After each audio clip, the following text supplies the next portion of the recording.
चछाया मनस्य कुर्वन्ति तिष्ठन्ति स्वयमाप्ते। अर्थात वृक्ष धूप में रहकर भी दूसरों को छाया प्रदान करते हैं। वृक्ष तो अपने फल भी दूसरों को ही देते हैं, परंतु फिर भी हम आज जिस 8 कनाल भूमि पर उपस्थित हैं वह स्वार्थी मनुष्यों द्वारा अतिक्रमण कर बंजर कर दी गई थी। और 2017-18 में सरकार के प्रयास के बाद इस भूमि को अतिक्रमणकारियों से मुक्त कराकर एग्जीबिशन प्रोग्राम के तहत फेंसिंग कर बचा लिया गया। आज हम सब यहाँ अगली पीढ़ी के लिए अपने जीवन के साथ साथ अपने समाज में वनों और पेड़ों के महत्व को समझाने के लिए एक विरासत का निर्माण कर रहे हैं। हमारी अगली पीढ़ी को ये सीखना बहुत महत्वपूर्ण है कि पेड़ों को काटकर और जंगलों को नष्ट करके हम क्या खो रहे हैं। पेड़ हमारे लिए प्राणवायु, लकड़ी, दवाइयाँ, फल आदि का स्रोत हैं। शहर को हरियाली की चूनर पहनाएंगे, नए नए कदमों पर नई नई उम्मीदें, इस सोली शहर को हरियाली की चूनर पहनाएंगे। पौधे के रोपण के प्रथम दिवस से लेकर उसके अंत तक वह केवल हमें देने की शिक्षा ही प्रदान करता है। हम समझते हैं कि भूमि भी आज के समय में अत्यधिक महत्वपूर्ण है। घर बनाने से लेकर कारखाने लगाने के लिए भूमि की ज़रूरत पड़ती है, लेकिन संतुलन परम आवश्यक है।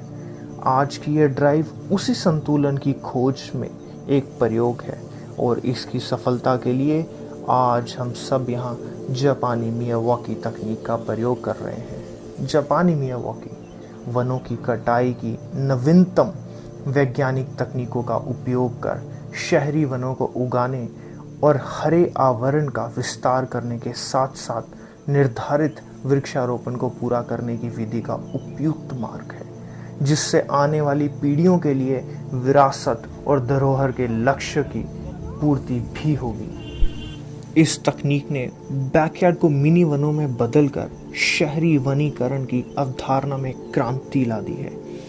इस विधि में एक ही क्षेत्र में कम दूरी में केवल मूल प्रजातियों के पेड़ों को शामिल करना, जो न केवल जगह को बचाता है बल्कि लगाए गए पौधे भी विकास में एक दूसरे का समर्थन करते हैं, जो सूरज की रोशनी को जमीन तक पहुंचने से रोकते हैं, जिससे वीड के विकास में रुकावट आती है।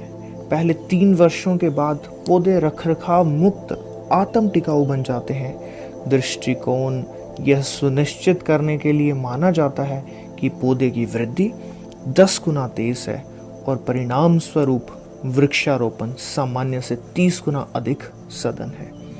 मियावाकी विधि केवल 20 से 30 वर्षों में एक जंगल बनाने में मदद करती है, जबकि पारंपरिक तरीके के माध्यम से यह 200 से 300 वर्षों के बीच कहीं भी ले जा सकती है। ये समझना बहुत महत्वपूर्ण है कि इस ड्राइव में इस तकनीक का उपयोग क्यों कर रहे हैं, क्योंकि हम सभी जानते हैं कि जनसंख्या की वृद्धि के साथ पूरी दुनिया के लिए भूमि एक समस्या बन जाएगी और इस तरह की वैज्ञानिक पद्धति को अपनाने के साथ हम पूरी वर्तमान पीढ़ी का नेतृत्व कर रहे हैं।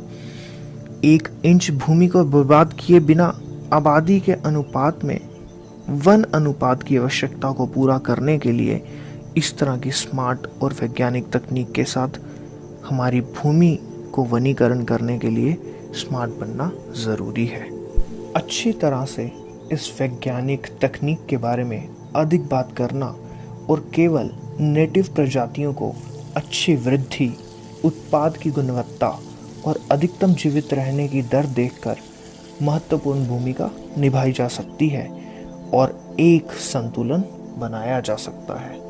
कुछ विशेष परिस्थितियों में किसी बंजर भूमि में पेड़ लगाना किसी जंगल में पेड़ लगाने से अधिक फायदेमंद होता है। सूखे जंगलों में पुनः वृक्षारोपण करना क्षेत्र की जैविक प्रणाली को फिर से स्थापित करता है। फिर भी एक बंजर भूमि में पेड़ लगाने से एक नया पारिस्थितिक तंत्र बन जाता है। ध्यान में रखते हुए आज के वृक्षारोपण अभियान ने लाभकारी क्षेत्रों में शुष्क और अर्ध शुष्क क्षेत्रों में लौटने में मदद करने के लिए वनीकरण का उपयोग किया है।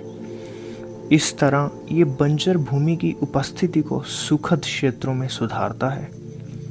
एक देश जो अपनी मिट्टी को नष्ट करता है वह खुद को नष्ट कर देता है। वन हमारी भूमि के फेफड़े हैं, हवा को शुद्ध करते हैं और हमारे लोगों को नई ताकत देते हैं। आज के वृक्षारोपण अभियान का यही थीम भी है और हमारी अगली पीढ़ी के लिए विरासत का निर्माण करना भी। इस अभियान का एकमात्र उद्देश्य और संदेश ये समझाना है कि जंगल हमारे लिए संसाधन नहीं है, ये स्वयं जीवन है, हमारे जीवन के लिए एकमात्र स्थान है।